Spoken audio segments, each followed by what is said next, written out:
The day I became a mother of 9 was supposed to be the happiest day of my life. After years of struggling with infertility, after countless doctor's appointments, and after pouring our life savings into treatments, David and I were finally going to be parents. We had been told we were having twins, a miracle in itself. We had prepared for 2, painted a nursery for 2, dreamed of a future with 2. But then, the ultrasound technician's eyes widened, and her voice trembled as she counted. Not 2, but 9. Non-euplets. The news hit us like a tidal wave, a mix of overwhelming joy and terrifying disbelief.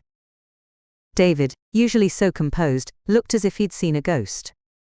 He mumbled something about it being a blessing, but his grip on my hand had tightened to a painful degree. The world outside our small apartment exploded with the news, a media circus descending upon our quiet lives. We were suddenly famous, our miracle a global sensation. But beneath the surface of congratulatory messages and news headlines, a subtle shift began in David. A shadow crept into his eyes, a tension in his jaw that hadn't been there before. The man who had once prayed for a child now seemed to be praying for an escape. The pregnancy was brutal. My body, never designed to carry such a multitude, was in constant agony. Every movement was a struggle, every breath a shallow gasp. David, once my unwavering support, became increasingly withdrawn. He spent more time at work, or so he claimed, his calls becoming shorter, his visits to my bedside less frequent. When he was home, he was preoccupied, his eyes glued to financial spreadsheets, his conversations dominated by the astronomical costs of raising 9 children. "How will we afford this, Maria?" he'd ask, his voice laced with a panic that mirrored my own growing fears. "This isn't what we signed up for, this is a burden."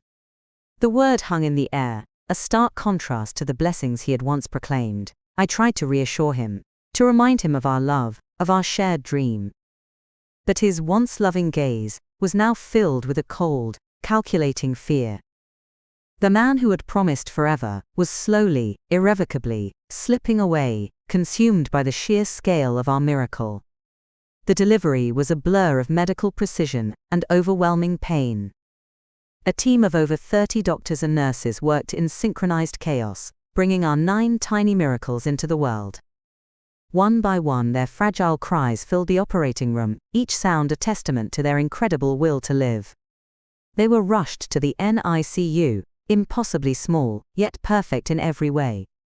Exhausted but euphoric, I looked for David, expecting his embrace, his shared joy.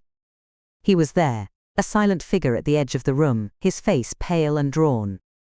He mumbled a few words, something about needing to make calls, and then he was gone.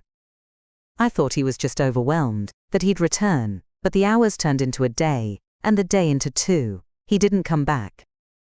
The nurses, sensing my growing unease, tried to reassure me, but their sympathetic glances spoke volumes.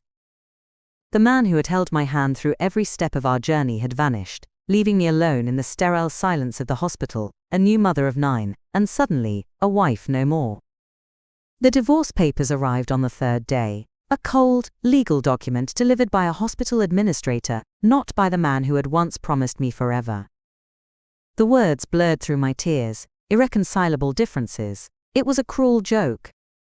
Our only difference was 9 innocent lives, lives he had once claimed to want more than anything. The shame was a burning ember in my chest. How could I tell our families? How could I face the world, the same world that had celebrated our miracle, now knowing that the father of these 9 children had abandoned us? I was trapped in a nightmare, my body still recovering from the most extraordinary physical feat of my life, my heart shattered into a million pieces. The beeping of the NICU machines, once a comforting rhythm, now felt like a mocking countdown to a future I had to face alone. He had not just left me, he had left his children, his legacy, his very soul. And I, a mother of 9 overnight, was left to pick up the pieces of a life that had been irrevocably broken. Just when I thought I would drown in despair, a beacon of hope emerged from the most unexpected place.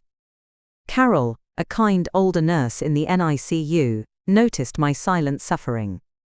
She saw beyond the headlines and the miracle babies, recognizing the broken woman beneath.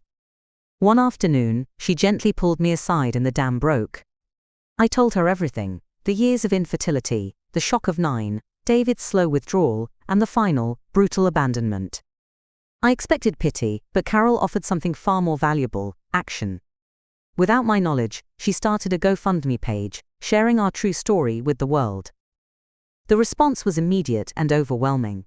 Donations poured in from every corner of the globe, not just money, but messages of love, support, and encouragement. Strangers became my lifeline, their compassion, a stark contrast to the man who had abandoned us. A local construction company offered to renovate our small house, expanding it to accommodate our growing family. Volunteers signed up to help with feedings, diaper changes, and everything in between. Their kindness was a balm to my wounded soul, a testament to the inherent goodness in humanity. I was not alone. I was a mother, and I was surrounded by a world that believed in me and in my miracles. Bringing the babies home was a joyous, chaotic whirlwind. Our once quiet house, now transformed into a vibrant, bustling home, echoed with the sounds of 9 tiny voices. The volunteers, who had become my extended family, helped me navigate the overwhelming logistics of caring for non-uplets. Sleepless nights blurred into busy days, filled with an endless cycle of feedings, diaper changes, and cuddles. I learned to distinguish each baby's cry, to anticipate their needs, to find moments of peace amidst the beautiful chaos. Every tiny milestone, a first smile, a first giggle, a first roll, was a triumph, a testament to our resilience. David was a distant memory, a painful echo that faded with each passing day. He made no attempt to contact us, his court-ordered child support, a paltry sum that barely covered a fraction of our needs. One evening, I saw a picture of him on social media, tanned, smiling, carefree, on a beach somewhere.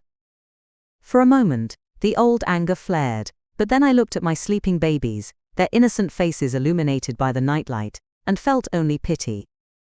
He had chosen a life of shallow freedom, while I was building a world rich with unconditional love. He had lost his soul, and I had found mine. Today, my babies are 1 year old.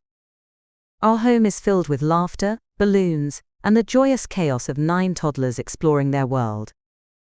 Family, friends, and the incredible volunteers who stood by me are here to celebrate. We have 9 small cakes, each with a single candle, and as we sing Happy Birthday, I look at my children, Noah, Luna, Leo, Maya, and the others, each a unique, vibrant personality. They are not a burden, not a catastrophe, they are my universe. A few weeks ago I received a letter from David's mother. He was miserable, she wrote, consumed by regret, wanting to see the children. I read the letter, and felt nothing, no anger, no desire for revenge, just a quiet understanding. He had made his choice, and I had made mine. My choice was life, love, and the unwavering commitment to my children. His was abandonment. His justice is the emptiness he chose. My victory is the overflowing love that surrounds me. I became a mother of 9 overnight, and a wife no more. But his departure was not the end of my story. It was the beginning of my triumph, a testament to the unbreakable bond between a mother and her miracles. They saved me, and together, we are more than okay. We are thriving in